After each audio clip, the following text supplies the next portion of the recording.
সিরাজগঞ্জে চলতি আমন মৌসুমে খাদ্য অধিদপ্তরের ধান চাল সংগ্রহ অভিযানের লক্ষ্যমাত্রা পূরণ নিয়ে অনিশ্চয়তা দেখা দিয়েছে। রোববার পর্যন্ত সংগ্রহ শুরুর ৩৫ দিনে জেলার ৬টি গুদামে এক মুঠো ধানও সংগ্রহ হয়নি। বাকি ৩টি গুদামে মাত্র ১.৫৫% ধান সংগ্রহ করেছে খাদ্য অধিদপ্তর। এ সময় চাল সংগ্রহ হয়েছে লক্ষ্যমাত্রার ৪০%।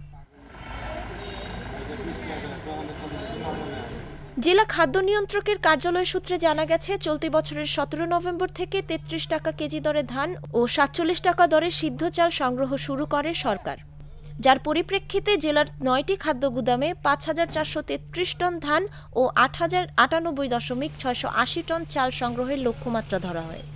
এ সংগ্রহ অভিযান আগামী বছরের ২৮ ফেব্রুয়ারিতে শেষ হবে।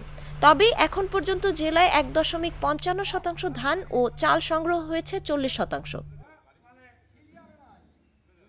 সিরাজগঞ্জ সদর উপজেলার খাদ্য গুদামে গেলে দেখা যায়, শ্রমিকরা কাজ না থাকায় অলস সময় পার করছেন।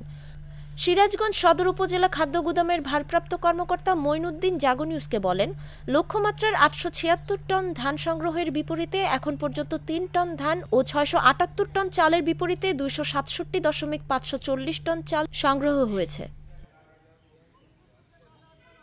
এই প্রসঙ্গে জেলা খাদ্য নিয়ন্ত্রক কর্মকর্তা হারুনুর রশিদ জাগো নিউজকে বলেন, জেলায় ৩৯১টি চালকল রয়েছে। এর মধ্যে ২৮৫ চালকল মালিক আমাদের সঙ্গে চুক্তিবদ্ধ হয়েছেন। এদের কাছ থেকে এখন পর্যন্ত ৪০% চাল সংগ্রহ করেছি, কিন্তু ধান সংগ্রহ খুবই কম। তবুও আমরা লক্ষ্যমাত্রা পূরণের চেষ্টা করছি।